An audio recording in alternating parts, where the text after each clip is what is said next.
Permita que este vídeo seja seu guia luminoso, iluminando seu caminho com sabedoria e inspiração.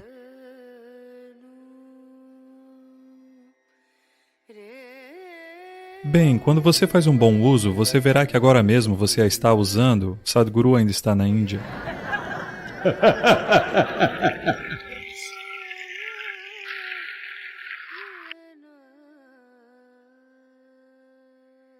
Veja, No technology is harmful. nenhuma tecnologia é prejudicial. É apenas que quando a mente humana está a um certo nível de modo destrutivo, toda tecnologia é prejudicial. Tudo é. Você pode pegar seu laptop e rachar a cabeça de alguém.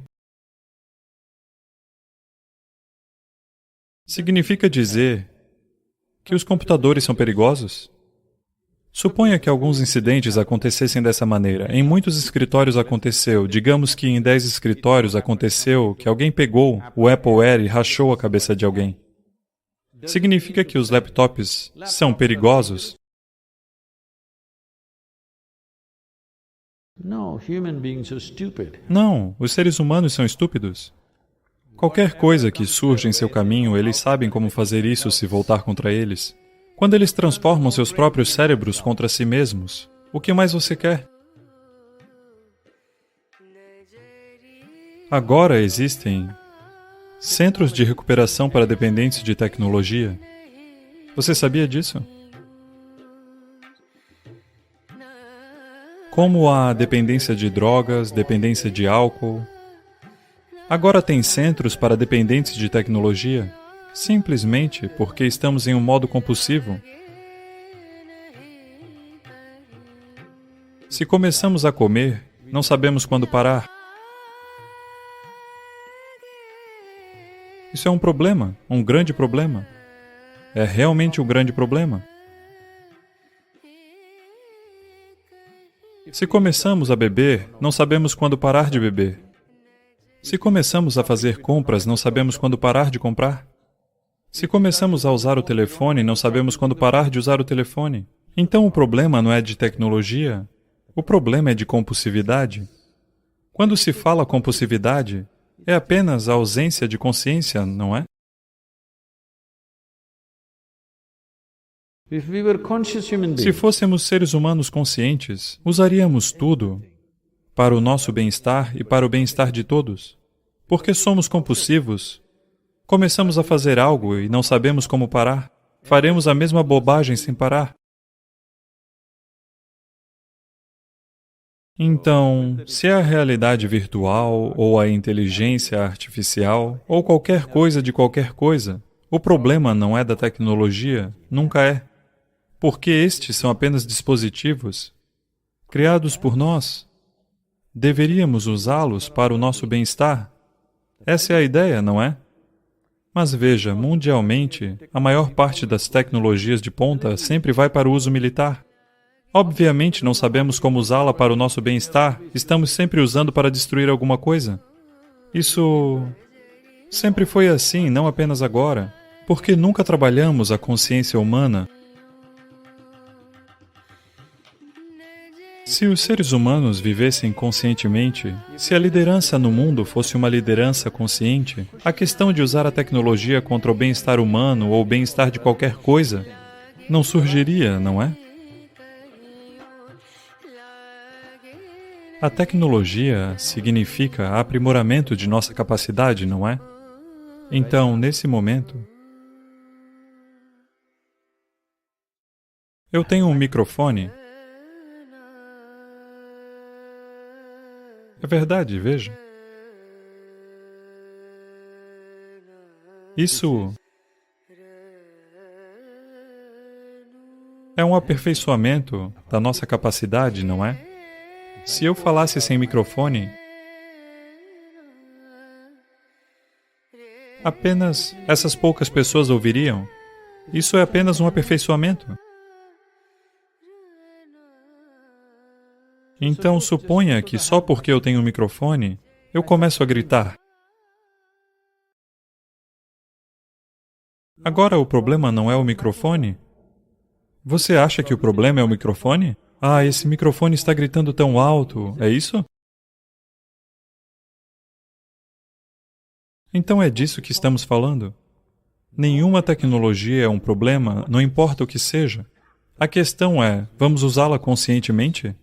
Ou nós vamos usá-la compulsivamente ou comercialmente? Commerce is a compulsion right now. O comércio é uma compulsão hoje em dia. Nós começamos a negociar assim, eu tenho um pouco de arroz, você tem um pouco de frango, nós trocamos. Um pouco, ok? Porque eu tinha algo extra, eu tinha mais batatas, você tinha mais ovos, nós trocávamos. É assim que o comércio começou. O que eu tenho em excesso, nós damos a você. O que você tem em excesso, você dá a mim. Assim você vive a sua vida e eu vivo a minha. Lentamente, por causa das nossas compulsividades, nós cultivamos o comércio a tal ponto que ele controla todos os aspectos da nossa vida agora. Bem, o governo está lhe dizendo, por favor, todos vocês, façam mais empréstimos, senão a economia cairá. Sim ou não? Eles estão te encorajando, porque alguém me disse, Sadhguru, você não tem merecimento de crédito, porque você nunca fez um empréstimo. Eu achei que fosse uma coisa boa. Eu achava que nunca ter feito um empréstimo era uma coisa muito boa, mas eles estão me dizendo que é uma coisa ruim. Você não tem merecimento de crédito, você deve fazer um empréstimo. O que eu faço? Basta comprar uma casa em algum lugar. Apenas compre uma casa em algum lugar e alugue-a, Sadhguru. Você terá merecimento de crédito. Isso é compulsão transformada em comércio, não é? Bem, as pessoas construíram casas porque elas queriam morar lá. Mas agora, fizemos disso algo tão compulsivo que o comércio está devorando o planeta. Recentemente, não sei se você viu essa notícia, cerca de 20 dias atrás, um dos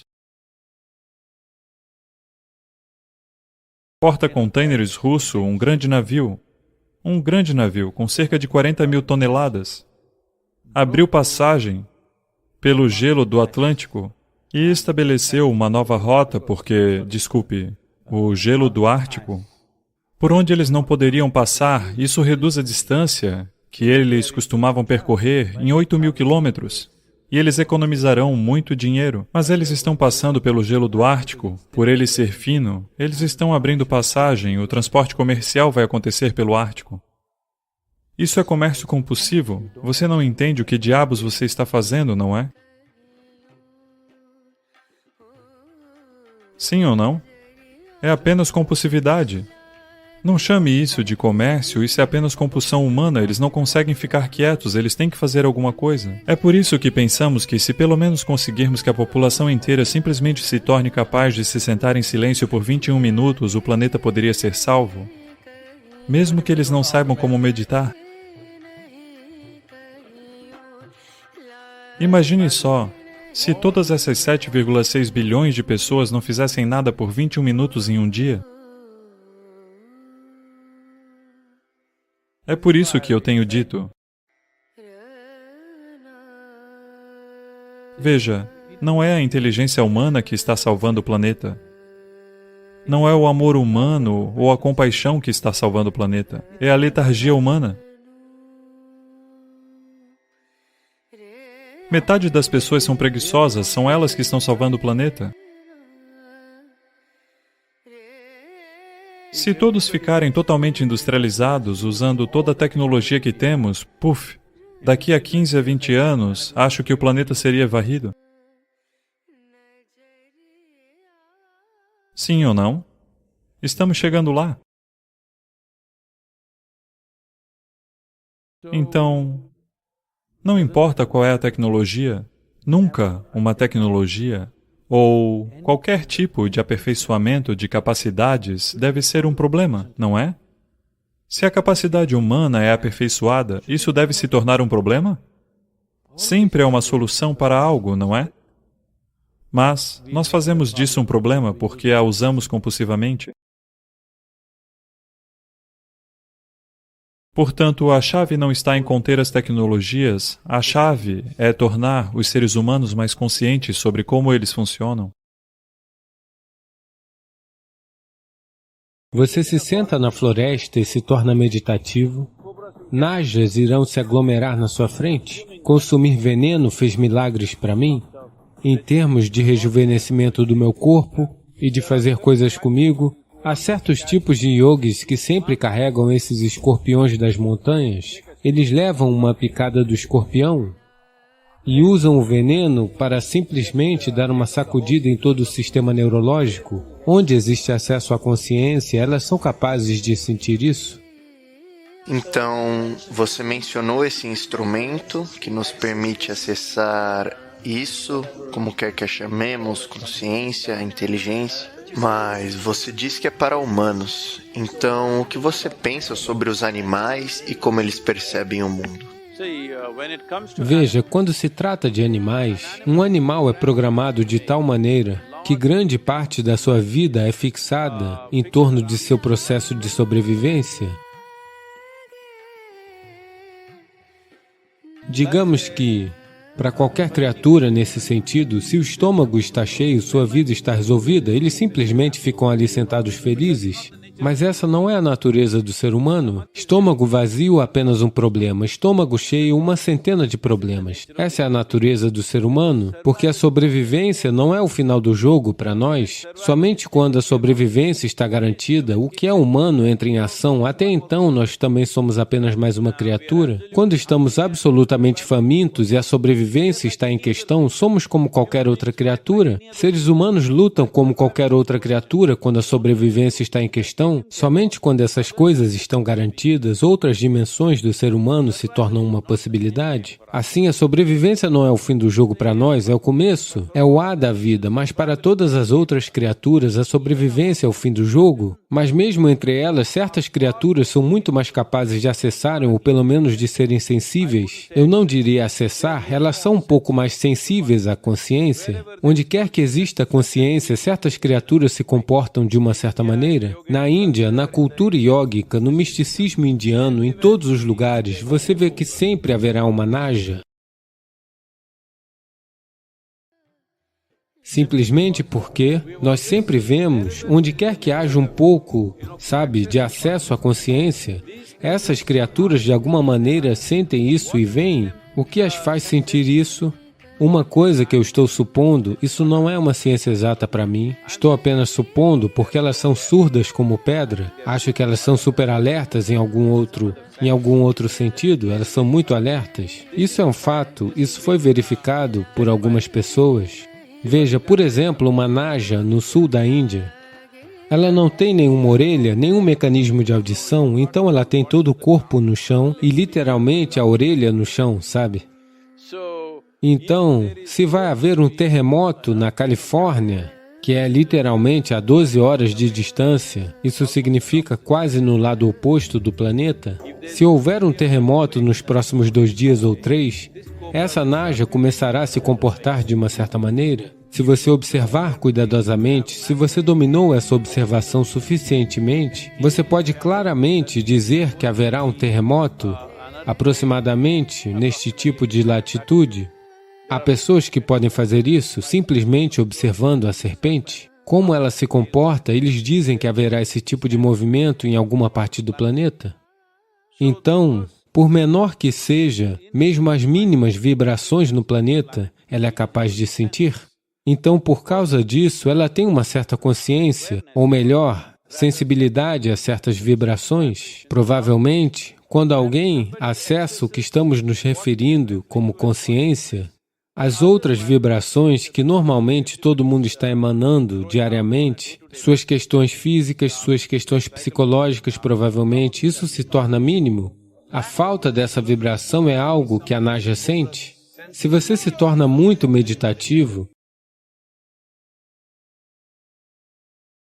você se senta em uma floresta e se torna meditativo, najas irão se aglomerar na sua frente. Elas virão e se sentarão lá como se estivessem esperando por você. Essa é a minha experiência pessoal incontáveis vezes. E isso será validado por diversos yogis na tradição, sempre, porque elas são capazes de sentir essa falta de vibração na pessoa. Quando as vibrações se tornam muito mínimas ou muito refinadas, de alguma maneira elas são atraídas a isso. Todas as criaturas venenosas, aquelas que criam veneno no seu sistema, todas elas são capazes de sentir isso. Provavelmente eu só estou fazendo suposições aqui, é apenas suposição. Veja, algumas criaturas geram veneno dentro de si como um processo evolucionário, provavelmente porque, de alguma maneira, suas características físicas são tais que, sem um veneno mortal, ela não teria sobrevivido. Ela está constantemente ameaçada. Então, por que ela está se sentindo tão ameaçada, Isso também é verdade em seres humanos. Aqueles que estão sempre se sentindo ameaçados carregarão muito veneno dentro de si. Então, olhando para o comportamento humano, só estou supondo, talvez no processo evolucionário, porque elas não têm membros, digamos, porque as serpentes não têm membros, elas não têm as mesmas capacidades que outras criaturas têm. Então, elas podem ter desenvolvido veneno depois de um certo tempo, porque caso contrário, elas não teriam sobrevivido, senão elas não teriam alimento para comer. Tudo ao redor delas se move mais rápido, mas ainda assim elas conseguem caçar e viver somente por causa do veneno que carregam. Todas as criaturas venenosas, eu notei isso com abelhas, sabe? As abelhas que produzem mel, a maneira que elas se comportam à minha volta, muitas vezes, eu notei, é muito estranha. No começo, quando isso aconteceu, eu não podia acreditar como esses insetos parecem estar sentindo algo que ninguém mais sabe. Seres humanos não sabem na maior parte do tempo, mas elas são capazes de ver isso. Eu normalmente percebi isso com todas as criaturas venenosas, porque para gerar aquele veneno, há algum processo especial acontecendo dentro delas. Pelo que escutei dos cientistas e sabe, as pessoas que estão trabalhando neste campo, elas estão dizendo que o veneno é uma das proteínas mais complexas produzida no planeta. E hoje, para várias doenças neurológicas, estão ocorrendo experimentos em como o veneno poderia ser uma solução no futuro. Porque, sabe, na minha experiência pessoal, consumir veneno fez milagres para mim, em termos de rejuvenescimento do meu corpo e de fazer coisas comigo em tantas maneiras diferentes. Há certos tipos de yogis que sempre carregam esses escorpiões da montanha, que têm quase 22 centímetros, em uma caixa. De vez em quando eles decidirão quando, eles levam uma picada do escorpião, todo o seu sistema neurológico vai sacudir. E vai continuar por 24 horas até 48 horas, não vai lhe deixar dormir, só vai lhe manter acordado. E entre a dor e o prazer, há muita pouca distinção, uma vez que o sistema neurológico se torna confuso. Sabe, a flor da pele, de uma certa maneira, você pode transformá-la em dor, você pode transformá-la em prazer conscientemente. Então eles vão chorar, eles vão rir, eles vão chorar, eles vão rir, eles passarão por isso durante 20 a 48 horas, porque eles estão usando o veneno para simplesmente dar uma sacudida em todo o sistema neurológico. Então, tendo dito isso, em algum lugar, certas criaturas têm um pouco mais de acesso a essas coisas. Elas podem não ter acesso à consciência, mas onde há acesso à consciência, elas são capazes de sentir isso. No meu entendimento, ou melhor dizendo, a minha suposição é que elas são capazes de diferenciar aquelas criaturas ou aqueles corpos que tenham uma quantidade muito pequena de reverberação nelas. Onde há menos reverberação, é como se houvesse um pouco de vácuo para elas. Então elas são atraídas em direção a isso, e ao mesmo tempo elas não machucarão isso, sabe, aquele tipo de reverberação, porque elas se sentem muito passivas. Tem um vídeo onde estou segurando uma cobra real, não pela cabeça, mas no corpo, não é uma naja de estimação ou algo do tipo. Nós tínhamos capturado ela 2 ou 3 dias antes de ser filmado lá, e a cobra real, se ela lhe morder, você tem de 6 a 8 minutos de vida, é isso? Ela tem veneno suficiente para matar um elefante, mas ela não morderá? Se você mostrar um pouco de ansiedade, ela morderá você. Se você estiver absolutamente calmo, ela não lhe tocará porque ela age de acordo com a reverberação que você gera. Em outras culturas, eles foram todos considerados anjos. Mas aqui, seres de qualidades diferentes foram identificados como de tipos diferentes. Você pede a um ser em particular por um benefício específico, para que você obtenha vantagem para alcançar algo muito mais do que você conseguiria através do seu esforço e capacidades normais. Nessa tradição, nós temos vários tipos de seres. Eles são todos particularmente identificados de acordo com as suas qualidades. Nós temos os humanos, e é claro, a natureza animal de todas as coisas que você pode ver à sua volta. Aqueles seres que você não consegue ver, existem alguns que chamamos de categoria Bhuta Preta. Existem outros seres que nós chamamos de Yakshas. Existem outros tipos de seres que nós chamamos de Gandharvas. E existem os Devas.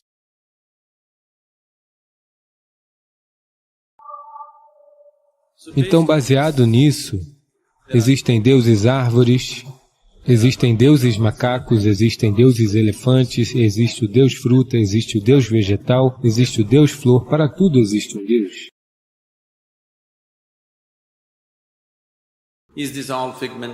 Isso é tudo fruto da imaginação? Não. Tudo está acontecendo por causa de certas forças. Eles identificaram essas forças, as personificaram e criaram um método de como encontrar acesso a elas. Portanto, estes yagnas são processos por meio dos quais você pode encontrar acesso a certas forças na existência para que você obtenha vantagem para alcançar algo muito mais do que você conseguiria através de seu esforço e capacidades normais. A palavra yagna foi traduzida como sacrifício.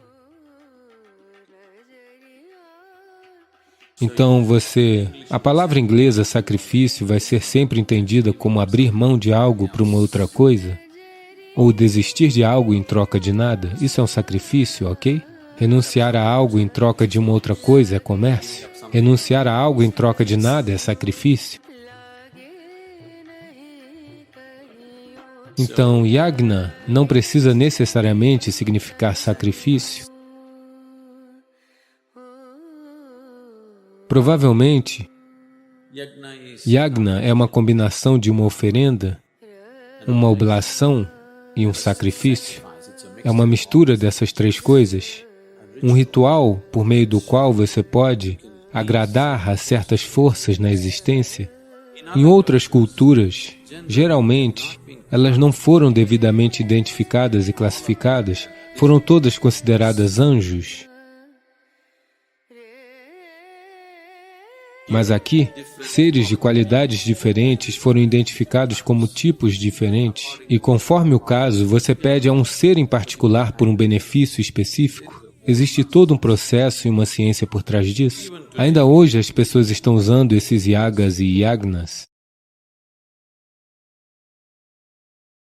Geralmente, para muitas delas pode não funcionar, por não estarem sendo devidamente conduzidos como deveriam, mas para muitas pessoas funcionam. Existem muitas pessoas que têm sido enormemente beneficiadas por essas coisas. As pessoas conseguem o que querem realizar no mundo material usando yagas e yagnas de uma certa maneira. Embora não importe quanto de educação elas receberam, e por mais que falem de libertação, ainda hoje, 95% dos indianos, quando eles querem entrar em uma casa nova, eles fazem yagas e yagnas antes de entrar. Somente aqui no Isha nós não fazemos nada, porque somos de uma espécie diferente. Se você tem um certo nível de consciência e energia, tudo que você faz é yagna, você não precisa fazer um ritual separado, o seu próprio modo de vida é yagna. Então os yagnas são de um tipo diferente. Yagna significa um certo meio para acessar uma dimensão que neste momento não está acessível a você. Se for um yagna ritualístico em que você desempenha algo, um especialista na área vem e faz algo por você, e por meio disso você recebe algum benefício, ou você transforma o seu próprio processo de vida em um yagna. Agora, você se senta pela manhã e faz seu Shakti Chalana Kriya, ou seu Shambhavi Mahamudra. Isso é um yagna interno.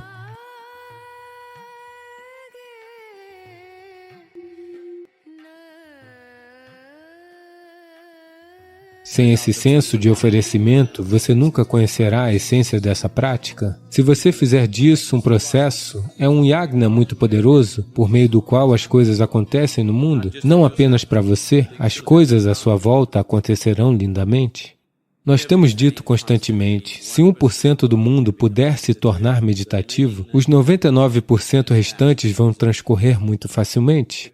Porque se 1% do mundo realmente começar a funcionar a cada momento da sua vida, o próprio processo de vida será um yagna. Se eles se tornarem assim, os 99% colherão o benefício sem fazer nada a respeito disso. Uma pessoa planta um pé de manga, 100 pessoas poderão comer. Uma pessoa só não pode consumir o que é produzido por uma árvore. São necessárias 100 pessoas para comer. Portanto, similarmente, se você tornar o seu próprio processo de vida em um yagna, se você tornar o seu próprio processo de vida em um oferecimento, então, milhares de pessoas poderão se alimentar disso. Você verá, mulheres simples, elas tornaram suas vidas em um sacrifício total para as pessoas de sua família que vivem à sua volta. Elas apenas cozinham, servem, elas nunca pensam em si mesmas. E isso nunca lhes passou pela mente? Você verá, elas são sábias por si mesmas. Minha mãe foi um exemplo vivo disso.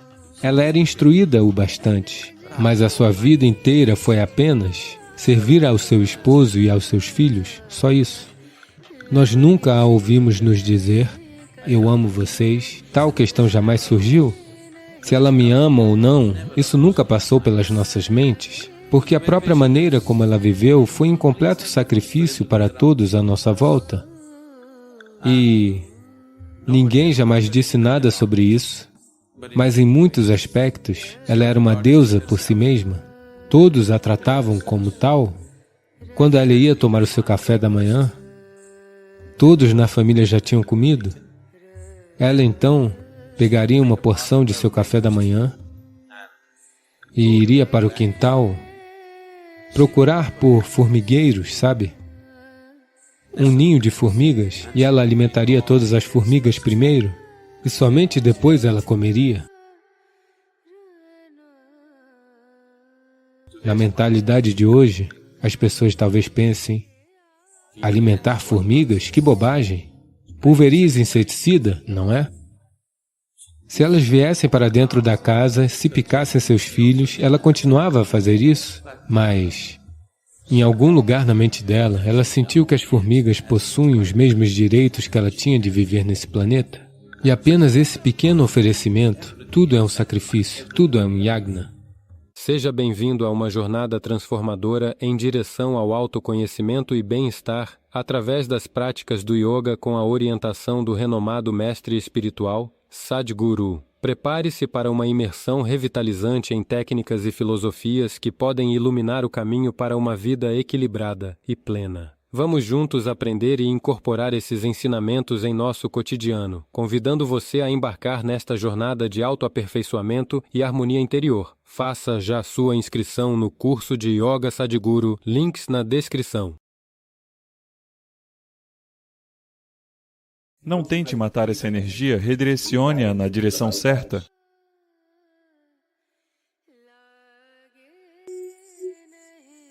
Você precisa ir romper para a próxima dimensão?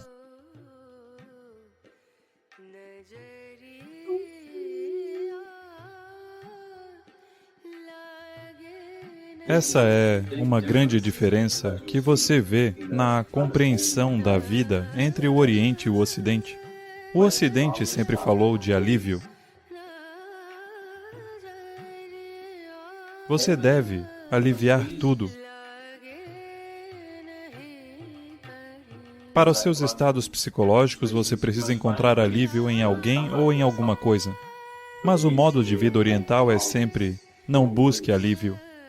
Seja da sua raiva, do seu ódio ou da sua luxúria, o que quer que seja, mantenha e cozinhe ele dentro de você.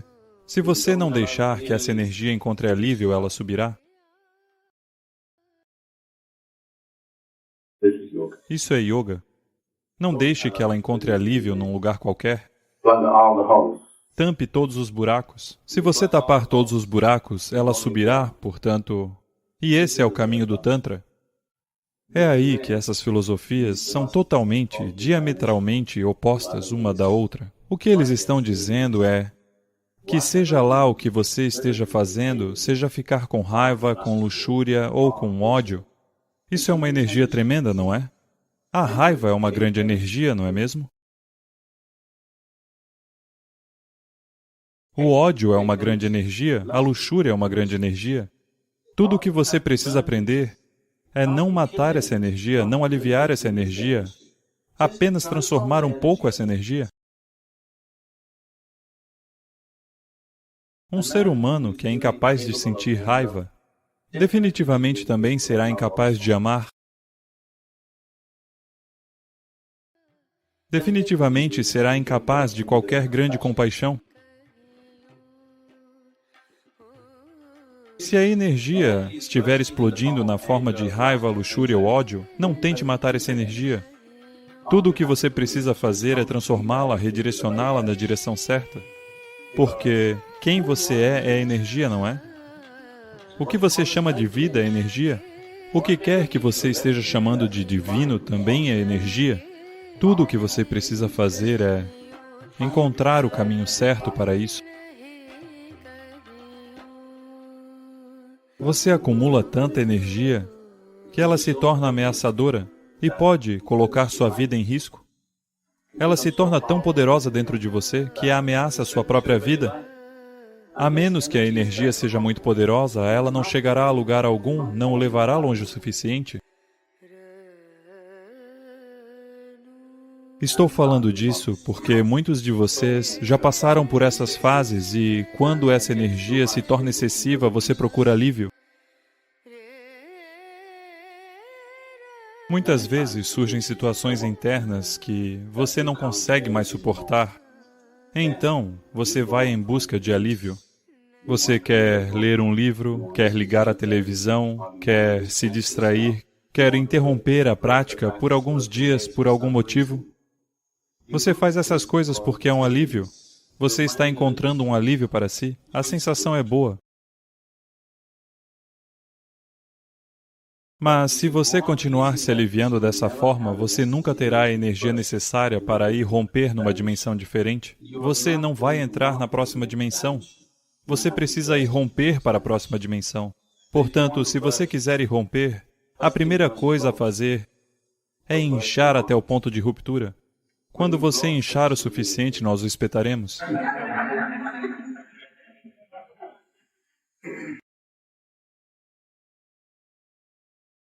Portanto, as práticas que você está fazendo, todos os métodos que usamos são principalmente para aumentar os níveis de energia de tal forma que gradualmente ela encontre seu caminho.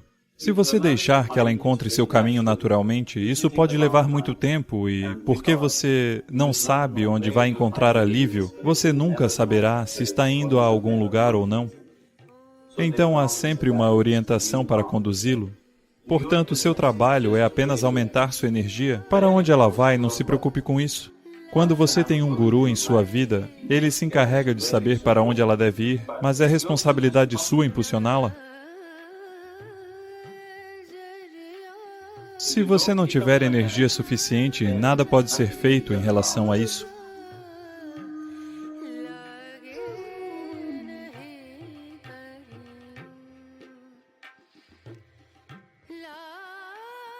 Seja um multiplicador de amor e conhecimento.